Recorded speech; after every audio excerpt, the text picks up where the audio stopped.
আসসালামু আলাইকুম প্রিয় ভিউয়ার্স, কেমন আছেন সবাই? আশা করছি যে যেখানে আছেন ভালো আছেন, সুস্থ আছেন এবং পরিবারের সবাইকে নিয়ে সেফ আছেন। তো বেশ কিছুদিন পর একটি নতুন রেসিপি নিয়ে চলে এলাম আপনাদের সামনে। এই যে দেখছেন চাল কুমড়া, এটা হচ্ছে পাকা চাল কুমড়া। এটা কিন্তু তরকারি খাওয়া যায় না, তাই এটা দিয়ে আমি আজকে মোরব্বা তৈরি করব। তাই ভাবলাম আপনাদের সাথে একটু শেয়ার করি। সাধারণত এই পাকা চাল কুমড়াটা কিনতে পাওয়া যায় না, বা আমি খুঁজে পাইনি। এটা আমার জন্য এনেছে আমার মেজো ননাসের হাজব্যান্ড। আমার বাসায় বেড়াতে আসছিলেন, তো উনি অনেক কষ্ট করে অনেক দূর থেকে আমার জন্য এই চাল কুমড়াটা নিয়ে এসেছেন। তো এটা দিয়ে আমি আজকে মোরব্বা তৈরি করব। খুব সহজভাবে তৈরি করে দেখাবো আপনাদেরকে। তো প্রথমে এভাবে 4 খণ্ড করে নিচ্ছি আমি, নিয়ে ঠিক এইভাবে আমি পিস করে নিলাম। এই চাল কুমড়োটা একটু শক্ত, কাটতে একটু লাগে, শক্তি লাগে। তো তারপর আমি কেটে নিয়েছি। তো এখন আমি ভালো করে খোসা ছাড়িয়ে নেব এবং ভেতরের বিচি এবং নরম অংশটা সুন্দর করে কেটে নেব। ঠিক এই যে এইভাবে আমি সবগুলো পিস কেটে নেব। আপনারা চাইলে আপনাদের পছন্দের মতো সাইজ করে নিতে পারেন। আমি এভাবে নিয়েছি।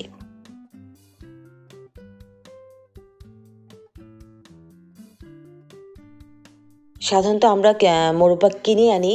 আমরা যখন বাসায় জর্দা তৈরি করি, কেক তৈরি করি, বিভিন্ন কাজে ব্যবহার করার জন্য আমরা কিন্তু মোরব্বাটা কিনে আনি।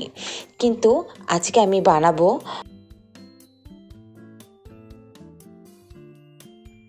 এভাবে। যদি ঘরেই তৈরি করা যায় তাহলে খুব ভালো হয়। এবার আমি একটা পিস নিয়ে চাল কুমড়া একটা পিস নিয়ে আমি এই কাঁটা চামচ দিয়ে খুব সুন্দর করে কেটে নেব। এটা খুব সাবধানের সাথে করতে হবে, যাতে হাতে খোঁচা লেগে না যায়। আমি একটু ফাস্ট করে দিয়েছি, তা নাহলে ভিডিওটা অনেক বড় হয়ে যাবে। খুব ভালোভাবে সব জায়গায় কেটে নিতে হবে, যেন কোথাও কোনো ফাঁকা না থাকে। এই যে এভাবে করেছি, এখন খুবই সফট হয়ে গেছে মোরব্বার টুকরোগুলো। দেখেছেন ভিতরে অনেক পানি। তো এইভাবে আমি সবগুলো পিস এভাবে কাঁটা চামচ দিয়ে কেটে নেব। এই তো হয়ে গেছে আমার সবগুলো। এই পর্যায়ে চাল কুমড়ার পিসগুলো কিন্তু খুবই নরম থাকে, তো একটু সাবধানে কাজগুলো করতে হবে।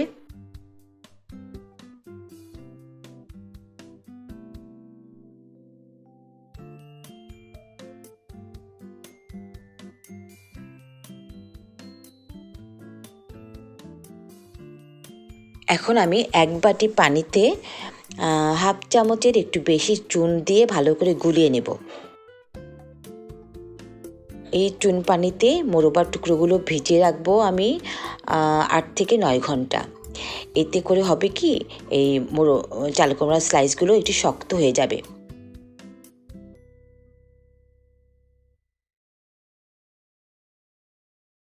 চুনের পানিগুলো গুলিয়ে নিয়েছি। এখন আমি এই মোরব্বার টুকরোগুলো ভিজিয়ে রাখবো।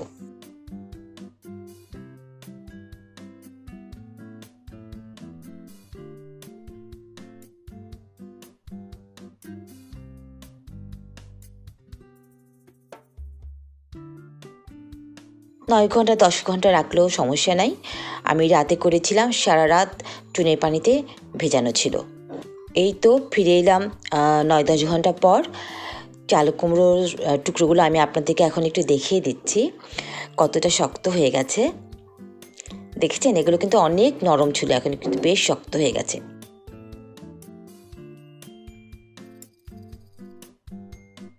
এইবার এই টুকরোগুলো আমি খুব ভালো করে ধুয়ে নেব, যাতে কোনো রকম কোনো চুন লেগে না থাকে। একদম স্বচ্ছ পানি বের হওয়া পর্যন্ত আমি 7-8 বার পরিষ্কার পানিতে ধুবো।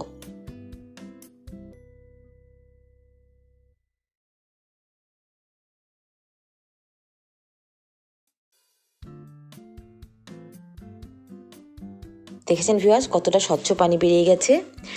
ব্যাস, এখন আমি সিদ্ধ করব। ফ্রাই প্যানে পানি দিয়ে দিচ্ছি।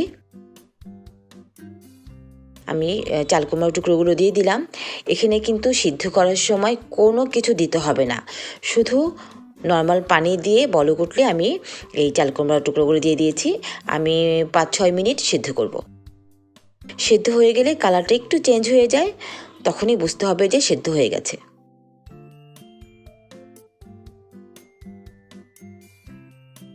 এই তো এখন আমি তুলে ফেলছি কুমড়ো টুকরোগুলো।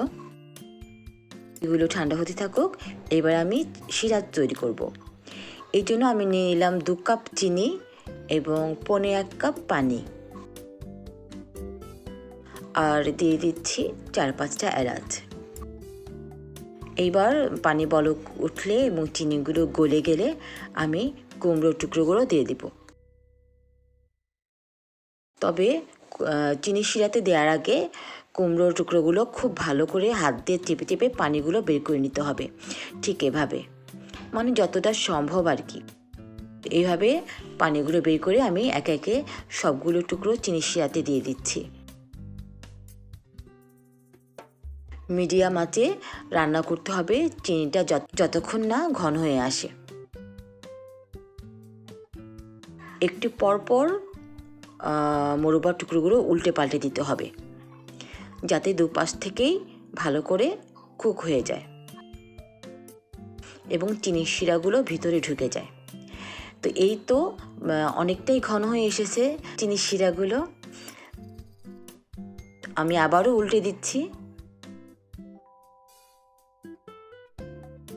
আমি আরেকটু শুকিয়ে নেব।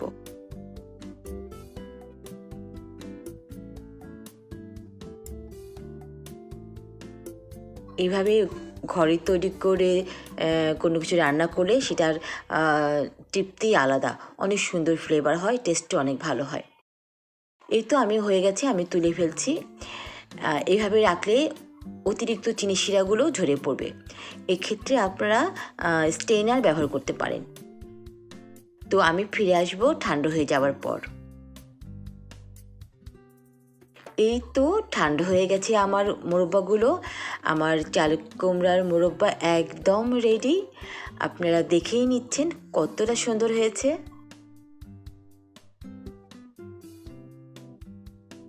এতদিন আমি আসলে বাজার থেকে কিনে এনেছিলাম মোরব্বা, কখনো যখন জর্দা রান্না করি বা কেক তৈরি করি, কিন্তু এবার আমি ঘরে বানালাম।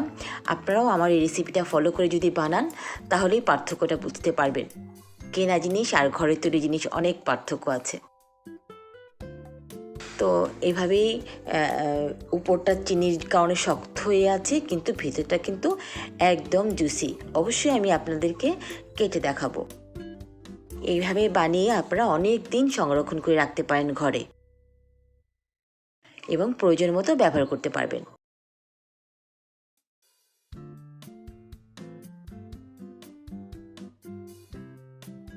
এই তো আমি কেটে দেখাচ্ছি, উপরে শক্ত ভিতরে জুসি। এই দেখুন ভিউয়ার্স, একদম পারফেক্ট মোরব্বা হয়েছে।